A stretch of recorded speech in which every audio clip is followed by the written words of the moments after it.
नमस्कार विद्यार्थी मित्रांनो, आजच्या व्हिडिओमध्ये आपण 2 एप्रिल 2023 ला जो सोलापूर शहरचा पोलीस शिपाईचा पेपर झाला होता त्या पेपरमधील मराठी व्याकरणावरची प्रश्नोत्तरे पाहणार आहोत।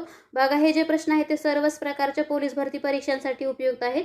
टोटल 25 प्रश्न आहेत। ठीक आहे, चला तर मग आपण व्हिडिओला सुरुवात करूया। तर पहिला प्रश्न आहे, अश्वत्थ या शब्दासाठी समानार्थी शब्द कोणता आहे?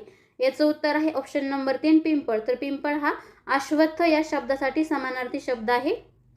पुढचा प्रश्न, ग्रंथामध्ये इतरांनी मागाहून घातलेला मजकूर या अर्थाचा खालीलपैकी कोणता शब्द आहे? तर याचं उत्तर आहे ऑप्शन नंबर 2 प्रक्षिप्त। तर ग्रंथामध्ये इतरांनी मागाहून घातलेला मजकूर याला प्रक्षिप्त असं म्हटलं जातं, लक्षात ठेवायचं आहे।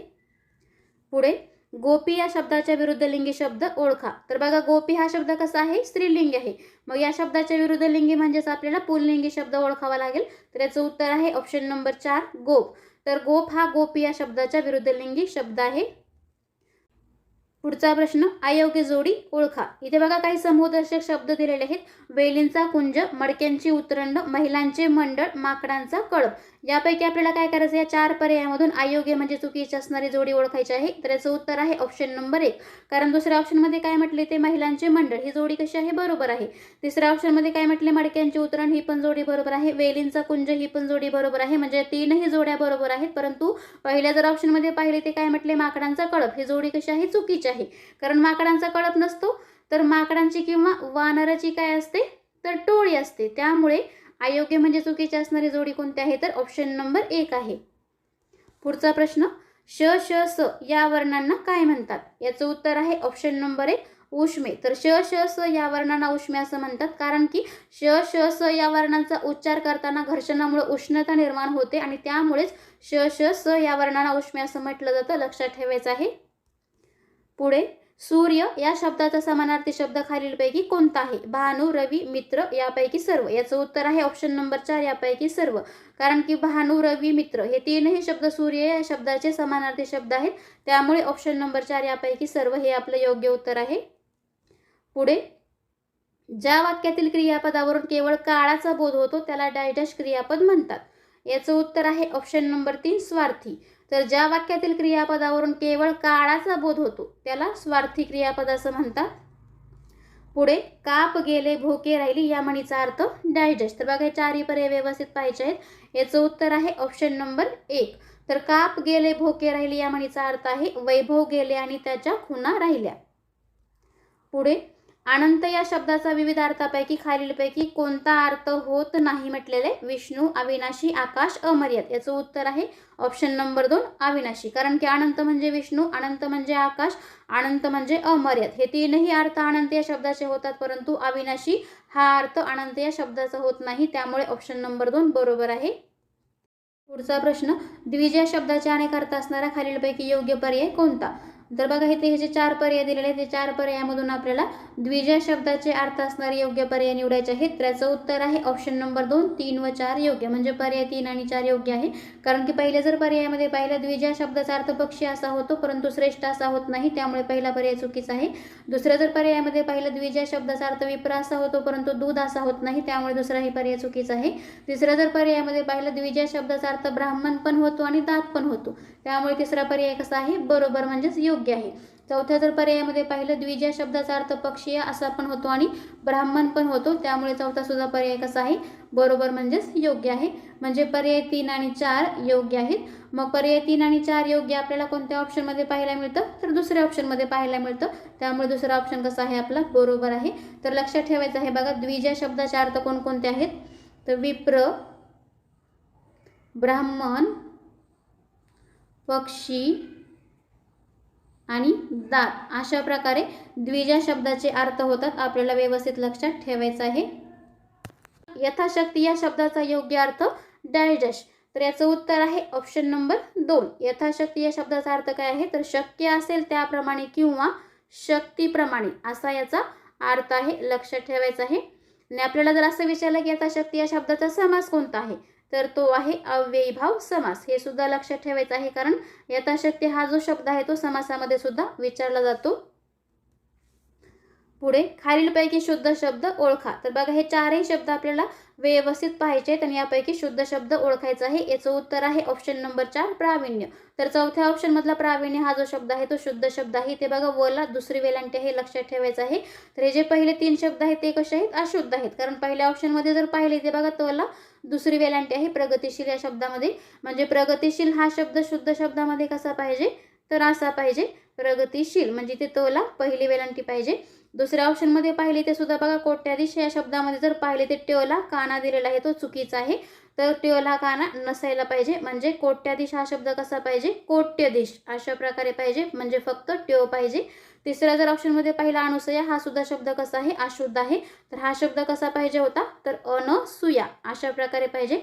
तर हे जे आपण 3 शब्द सांगितलेले आहेत हे सुद्धा व्यवस्थित लक्षात ठेवायचे आहेत. पुढचा प्रश्न पहा, तत्वज्ञान या शब्दात एकूण किती व्यंजने आहेत. तर याचं उत्तर आहे ऑप्शन नंबर 2 8. तर 8 व्यंजन तत्वज्ञान या शब्दामध्ये आहेत. तर बघा तत्वज्ञान या शब्दाची जर फोड केली तर कशी होते पहा. पहिलं जे अक्षर आहे त, याची फोड केली तर त प्लस अ. पुढचं जे अक्षर आहे त्व, इथे त ला त डबल जोडलेला आहे. तर त्व या अक्षराची जर फोड केली तर बघा त प्लस व प्लस अ अशा प्रकारे होते. पुढची ज्ञाची जर फोड केली तर द प्लस न प्लस य प्लस आ अशा प्रकारे होते. कारण की ज्ञ याच्यामध्ये 3 व्यंजने येतात, द न आणि य अशा प्रकारे 3 व्यंजने येतात, लक्षात ठेवायचं आहे. शेवटचं जे अक्षर आहे नि याची जर फोड केली तर कशी होते, न प्लस ई अशा प्रकारे याची फोड होते. म्हणजे बघा इथे आपल्याला काय विचारलं होतं, तर या शब्दामध्ये एकूण किती व्यंजन आहे ते विचारलेले, फक्त व्यंजन विचारलेलं आहे. त्याच्यामुळे याच्यामधले जे स्वर आहेत ते कट करायचे आहेत, कारण आपल्याला इथे फक्त व्यंजन विचारलेले आहेत. मग राहिलेले जे आहेत ते काय आहे, सगळे व्यंजन आहेत. तर बघा आता आपण मोजून घेऊया. तर पहिलं जे त आहे ते 1, दुसरं हे त 2, तिसरं त 3, हे व 4, द 5, हे न 6, हे य 7 आणि शेवटचं हे न 8. म्हणजे अशा प्रकारे बघा 8 व्यंजन आहेत तत्वज्ञान या शब्दामध्ये. त्यामुळे ऑप्शन नंबर 2 बरोबर आहे. पुढचा प्रश्न, गाणे सर्वांना आवडते या वाक्यातील गाणे हा शब्द कोणते कार्य करतो. विशेषणाचे, धातुसाधित नामाचे, भाववाचक नामाचे की क्रियापदाचे. याचं उत्तर आहे ऑप्शन नंबर 2 धातुसाधित नामाचे. कारण की बघा धातूला प्रत्यय जोडून बनलेला जो शब्द आहे तो जर नामाचे कार्य करीत असेल तर ते धातुसाधित नाम असतं. जसं की इथं गाणे या शब्दामध्ये धातू कोणता आहे, गा, आणि याला प्रत्यय कोणता लागलेला आहे, ने. म्हणजे गाणे हे जे नाम आहे ते धातूपासून बनलेलं नाम आहे आणि त्यामुळेच गाणे हा जो शब्द आहे याच्यामध्ये वाक्यामध्ये आलेला तो कशाचे कार्य करतो, तर धातुसाधित नामाचे कार्य करतो. ऑप्शन नंबर 2 बरोबर आहे. पुढचा प्रश्न, आमचे वडील म्हणजे जमदग्नी आहेत या वाक्यातील जमदग्नी हे डॅश डॅश आहे. याचं उत्तर आहे ऑप्शन नंबर 3 सामान्य नाम. तर बघा काही जणांना विशेष नाम वाटू शकतं, कारण की जमदग्नी हे कोण होते, तर एक ऋषी होते. म्हणजे एक ऋषीचं नाव होतं जमदग्नी, त्यामुळे काही जणांना विशेष नाम वाटू शकतं.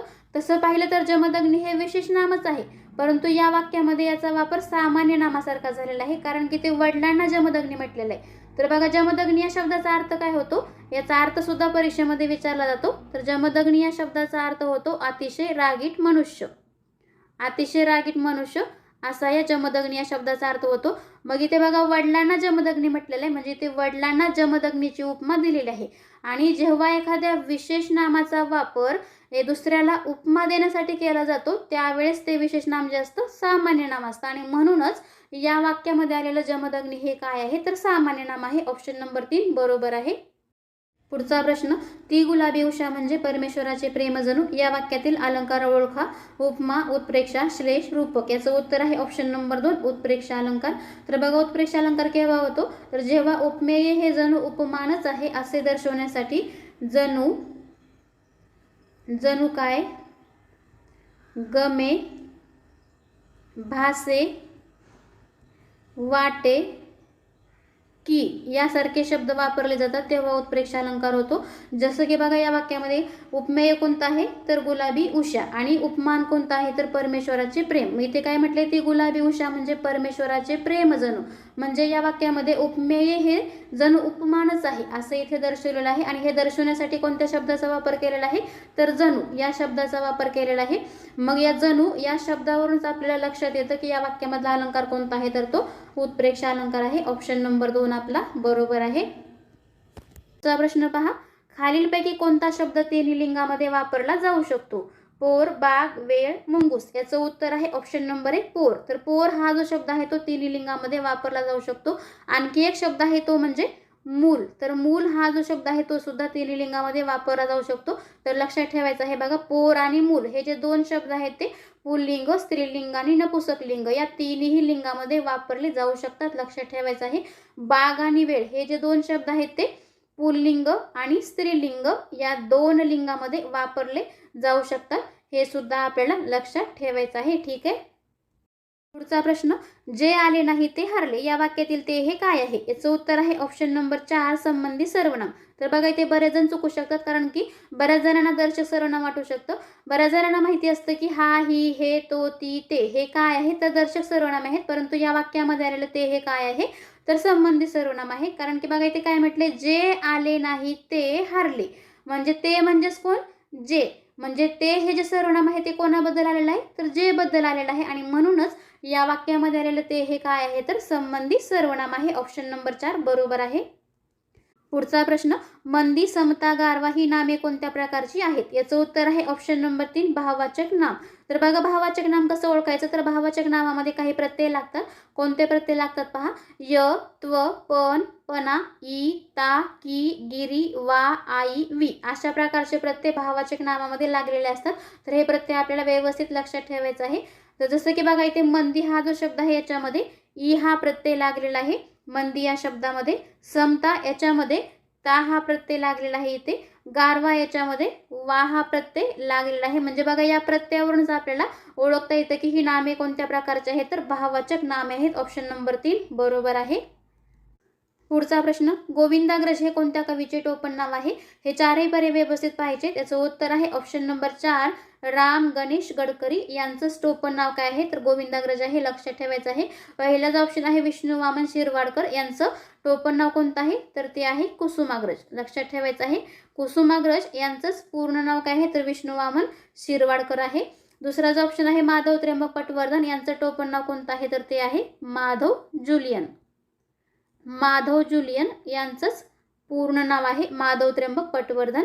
लक्षात ठेवायचं आहे. तर बघा तिसरा जो ऑप्शन आहे शंकर केशव कानेटकर यांचं टोपण नाव कोणतं आहे, तर ते आहे गिरीश.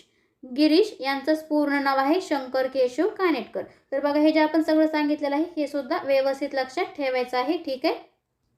पुढचा प्रश्न, खालीलपैकी कोणत्या विभक्तीला दोन्ही वचनात प्रत्यय नाहीत म्हटलेले? याचं उत्तर आहे ऑप्शन नंबर 4 प्रथमा. तर प्रथमा ही जी विभक्ती आहे याला एकवचन असो किंवा अनेक वचन असो दोन्हीही वचनामध्ये प्रत्यय नाहीत. लक्षात ठेवायचं आहे. पहिला जो ऑप्शन आहे संबोधन याचे जर प्रत्यय पाहिले तर एक वचनामध्ये संबोधन विभक्तीला प्रत्यय नाहीत, परंतु अनेक वचनामध्ये नो हा प्रत्यय लागतो. लक्षात ठेवायचं आहे. दुसरा जो ऑप्शन आहे सप्तमी. सप्तमीचे प्रत्यय कोणते आहेत, तर एक वचनामध्ये जर प्रत्यय पाहिले सप्तमीचे ते आहेत त, ई, आ. आणि अनेक वचनामध्ये जर प्रत्यय पाहिले तर ते सुद्धा त, ई, आ हेच आहेत. तिसरा जो ऑप्शन आहे द्वितीय याचे जर प्रत्यय पाहिले तर एक वचनामधले प्रत्यय आहेत स, ला, ते. आणि अनेक वचनामधले प्रत्यय आहेत स, ला, ना, ते. तर हे सुद्धा व्यवस्थित लक्षात ठेवायचं आहे. पुढचा प्रश्न, चंद्र आणि जग या दोन्ही शब्दातील पहिली व्यंजने कोणत्या प्रकारात मोडतात? याचं उत्तर आहे ऑप्शन नंबर 2 तालव्य. तर बघा चंद्रमधलं पहिलं व्यंजन आहे च आणि जगमधलं पहिलं व्यंजन आहे ज. तर हे दोन्हीही व्यंजन तालव्य या प्रकारामध्ये मोडतात. तसं पाहिलं तर च आणि ज हे जे दोन व्यंजन आहेत ते तालव्य आणि दंत तालव्य या दोन्ही प्रकारामध्ये येतात. परंतु ते तालव्य की दंत तालव्य हे कशावरून ठरवायचं, तर त्यांच्या उच्चारावरून ठरवायचं. म्हणजे बघा च आणि ज याचा जर उच्चार य जोडल्यासारखा होत असेल, म्हणजे च चा उच्चार च आणि ज चा उच्चार ज अशा प्रकारे य जोडल्यासारखा होत असेल तर ते तालव्य म्हणायचं, आणि य जोडल्यासारखा होत नसेल तर ते दंत तालव्य म्हणायचं. जसं की बघा चंद्र हा जो शब्द आहे याच्यामधलं जे पहिलं च आहे याचा उच्चार कसा होतो, च ला य जोडल्यासारखा होतो, कारण आपण चंद्र असं म्हणतो. चंद्र असं म्हणतो का, नाही, तर चंद्र म्हणतो. म्हणजे च चा उच्चार च ला य जोडल्यासारखा होतो. त्याचप्रमाणे जग याच्यामधलं जे पहिलं ज आहे, जग हा शब्द आपण असा लिहिला ज ला य जोडून, तर बघा जग या शब्दाचा उच्चार आपण जग असं करतो का, नाही, तर जग अशा प्रकारे करतो. म्हणजे याच्यामधलं जे पहिलं व्यंजन आहे ज याचा उच्चार सुद्धा ज ला य जोडल्यासारखा होतो. म्हणजे बघा च आणि ज या दोन्हीचाही उच्चार त्यांना य जोडल्यासारखा होतो. म्हणूनच दोन्ही जे व्यंजन आहेत ते कसे आहेत, तर तालव्य आहेत. लक्षात आलं. दंत तालव्य कशा प्रकारचे असतात पहा, च वरून शब्द घेऊया आपण चव आणि ज वरून शब्द घेऊया जावई. तर बघा ह्याच्यामधले जे पहिले व्यंजन आहे च आणि ज याला आपण य जोडून लिहूया. जसं की च ला य जोडून लिहूया चव आणि ज ला य जोडून लिहूया जावई. मग मला सांगा याच्यामध्ये जे शब्द आहेत, पहिले जे व्यंजन आहे च आणि ज, याचा उच्चार कशा प्रकारे आपण करतो पहा. आपण चवचा उच्चार चव असा करतो का? नाही. तर आपण चवचा उच्चार चव असाच करतो, चव असं करत नाही. म्हणजे च ला य जोडून याचा उच्चार या च चा होत नाही. दुसरा जो शब्द आहे जावई, याच्यामधलं जे पहिलं व्यंजन आहे ज, याचा उच्चार आपण जावई असं करतो का? नाही. तर जावई असा करतो. म्हणजे याच्यामधलं जे पहिलं व्यंजन आहे ज, याचा सुद्धा उच्चार ज ला य जोडल्यासारखा होत नाही. म्हणजेच च आणि ज हे जे दोन वर्ण आहेत या शब्दामध्ये आलेले हे कसे आहेत? तर दंत तालव्य आहेत. तुमच्या लक्षात आलं? म्हणजेच बघा च आणि ज चा जर उच्चार य जोडल्यासारखा होत असेल तर ते तालव्य म्हणायचं, आणि य जोडल्यासारखा होत नसेल तर ते दंत तालव्य म्हणायचं. ठीक आहे. पुढचा प्रश्न, खालीलपैकी कोणता शब्द द्विगु समासाचे उदाहरण आहे? याचं उत्तर आहे ऑप्शन नंबर 2 नवरात्र. तर नवरात्र हे द्विगु समासाचे उदाहरण आहे. कारण की बघा द्विगु समास केव्हा असतो? तर ज्या वेळेस ज्या सामासिक शब्दामधलं पहिलं जे पद असतं ते संख्या विशेषण असतं आणि ज्याच्यामधून एक समूह सुचविला जातो त्यावेळेस द्विगु समास असतो. जसं की नवरात्र या शब्दामधलं पहिलं पद आहे नऊ, हे संख्या विशेषण आहे आणि याच्यामधून एक समूह सुद्धा सुचविलेला आहे. कारण नवरात्र या शब्दाचा जर आपण विग्रह केला तर कसा होतो? 9 रात्रींचा समूह. अशा प्रकारे नवरात्र या शब्दाचा विग्रह होतो. म्हणजेच नवरात्र हा जो शब्द आहे तो कोणत्या समासाचा उदाहरण आहे? तर ते द्विगु समासाचा उदाहरण आहे. लक्षात ठेवायचं आहे. पुढचा प्रश्न, योग्य विरामचिन्हाचा वापर केलेले विधान निवडा. तर बघा हे चारही विधानं व्यवस्थित पाहिजे आहेत आणि यापैकी योग्य विरामचिन्हाचा वापर केलेलं विधान निवडायचं आहे. याचं उत्तर आहे ऑप्शन नंबर 3. कारण की बघा पहिल्या जर ऑप्शनमध्ये पाहिलं वडील म्हणाले ते स्वल्पविराम बरोबर आहे. पुढे दुहेऱ्या अवतरण चिन्हामध्ये रामायण कुणी लिहिले ते उद्गारवाचक चिन्ह दिलेलं आहे, हे चुकीचं आहे. कारण इथे स्वल्पविराम असायला पाहिजे होता. आहे का तुला ठाऊक इथे प्रश्नचिन्ह देऊन दुहेऱ्या अवतरण चिन्ह बंद केलेलं आहे. म्हणजे या वाक्यामध्ये बाकीचं सगळं बरोबर आहे, फक्त इथे उद्गारवाचक चिन्हाचा वापर केल्यामुळे पहिला पर्याय कसा आहे? चुकीचा आहे. दुसऱ्या जर पर्यायामध्ये पाहिलं वडील म्हणाले इथे संयोग चिन्ह दिलेलं आहे, इथे स्वल्पविराम असायला पाहिजे होता. कारण की बघा बाहेरचं जे वाक्य असतं आणि दुहेरी अवतरण चिन्हामधलं इकडचं जे वाक्य असतं हे दोन्ही वाक्य वेगळं दाखवण्यासाठी स्वल्पविरामचा वापर केला जातो, परंतु इथे संयोग चिन्हाचा वापर केलेला आहे. म्हणजे या वाक्यामध्ये सुद्धा बाकीचं सगळं बरोबर आहे, फक्त इथे संयोग चिन्हाचा वापर केल्यामुळे दुसरा सुद्धा पर्याय चुकीचा आहे. चौथ्या जर पर्यायामध्ये पाहिलं वडील म्हणाले इथे पूर्ण विराम दिलेला आहे, इथे स्वल्पविराम असायला पाहिजे होता. आता सांगितलं की बाहेरचं वाक्य आणि दुहेरी अवतरण चिन्हामधलं जे वाक्य असतं ते दोन्ही वाक्य वेगळे दाखवण्यासाठी स्वल्पविरामचा वापर केला जातो, परंतु इथे पूर्णविरामचा वापर केलेला आहे. पुढे सुद्धा दुहेरी अवतरण चिन्हामध्ये रामायण कुणी लिहिले ते प्रश्नचिन्ह दिलेलं आहे, इथे स्वल्पविराम असायला पाहिजे होता. आहे का तुला ठाऊक इथे प्रश्नचिन्ह असायला पाहिजे होतं, परंतु इथे पूर्णविराम दिलेला आहे. म्हणजे या वाक्यामध्ये विरामचिन्हाचा जो वापर आहे तो चुकीचा केल्यामुळे चौथा सुद्धा पर्याय कसा आहे? चुकीचा आहे. म्हणजे राहतो आपला एकच ऑप्शन, ऑप्शन नंबर 3. याच्यामध्ये जर पाहिलं वडील म्हणाले इथे स्वल्पविराम बरोबर आहे. पुढे दुहेरी अवतरण चिन्हामध्ये रामायण कुणी लिहिले इथे स्वल्पविराम बरोबर आहे. आहे का तुला ठाऊक इथे प्रश्नचिन्ह देऊन दुहेरी अवतरण चिन्ह बंद केलेलं आहे. म्हणजे तिसरं जे विधान आहे याच्यामध्ये विरामचिन्हाचा जो वापर केलेला आहे योग्य प्रकारे केलेला आहे, त्यामुळे योग्य विरामचिन्हाचा वापर केलेलं विधान कोणतं आहे? तर ऑप्शन नंबर 3 आहे. प्रश्न पाहिलास, पुढील संख्या विशेषणांचा अनुक्रमे प्रकार सांगा. 60वे वर्ष, अर्धा तास, दुहेरी रंग, एक एक मुलगा, काही पक्षी. तर बघा हे जे पर्याय दिलेले आहेत याच्यामधले जे संख्या विशेषण आहेत त्या संख्या विशेषणाचा अनुक्रमे प्रकार सांगायचा आहे या 4 पर्यायामधून. तर हे 4ही पर्याय व्यवस्थित पाहायचे आहेत. तर योग्य उत्तर आहे ऑप्शन नंबर 4. तर 60वे वर्ष याच्यामधलं जे संख्या विशेषण आहे 60वे हे क्रमवाचक आहे, कारण की 60वे असेल 30वे 50वे 40वे अशा प्रकारचे जे संख्या विशेषण असतात ते क्रमवाचक असतात, त्यामुळे 60वे हे क्रमवाचक आहे. दुसरं जे ऑप्शन आहे अर्धा तास, याच्यामधलं अर्धा हे संख्या विशेषण गणनावाचक याच्यामध्ये येतं. जसं की अर्धा असेल, पाव असेल, पाऊण असेल अशा प्रकारची अपूर्णांकवाचक जी संख्या विशेषण असतात ते गणनावाचक मध्ये येतात. त्याचबरोबर 1 2 3 4 अशा प्रकारची जी उजळणी आपण म्हणतो हे जे पूर्णांकवाचक संख्या विशेषणे जे असतात ती सुद्धा गणनावाचक मध्ये येतात. लक्षात ठेवायचं आहे. म्हणजे बघा अर्धा, पाव, पाऊण, त्याचबरोबर 1 2 3 4 अशा प्रकारचे जे संख्या विशेषणे असतात ते गणनावाचक मध्ये येतात. लक्षात ठेवायचं आहे. तिसरा जो ऑप्शन आहे दुहेरी रंग, याच्यामधला दुहेरी हे संख्या विशेषण जे आहे ते आवृत्तीवाचक मध्ये येतं. दुहेरी असेल, तिहेरी असेल, चौपदरी असेल, त्याचबरोबर द्विगुणित असेल अशा प्रकारची संख्या विशेषणे आवृत्तीवाचक मध्ये येतात. लक्षात ठेवायचं आहे. पुढचा जो ऑप्शन आहे एक एक मुलगा, याच्यामधलं एक एक हे जे संख्या विशेषण आहे ते पृथकत्व वाचक संख्या विशेषण आहे. एक एक असेल, 4 4 असेल, 5 5 असेल, अशा प्रकारचे जे संख्या विशेषणे असतात ते पृथकत्ववाचक संख्या विशेषणामध्ये येतात. लक्षात ठेवायचं आहे. शेवटचा जो ऑप्शन आहे पहा, काही पक्षी, याच्यामधलं काही हे जे संख्या विशेषण आहे ते अनिश्चित आहे. कारण काही म्हणजे निश्चित असं काही सांगितलेलं आहे का? नाही. त्यामुळे काही असेल, सर्व असेल किंवा इतर असेल, याच्यासारखी जी संख्या विशेषणे असतात ती अनिश्चित अशा प्रकारचे असतात. लक्षात ठेवायचं आहे. ठीक आहे. ठीक आहे. तर बघा, अशा प्रकारे आजच्या व्हिडिओमधले 25 प्रश्न इथे संपलेले आहेत. जर तुम्हाला हा व्हिडिओ आवडला असेल तर व्हिडिओला लाईक करा व चॅनलला सबस्क्राईब करा. ठीक आहे. तर आपण इथे थांबूया. भेटूया नेक्स्ट व्हिडिओमध्ये. व्हिडिओ पाहिल्याबद्दल धन्यवाद.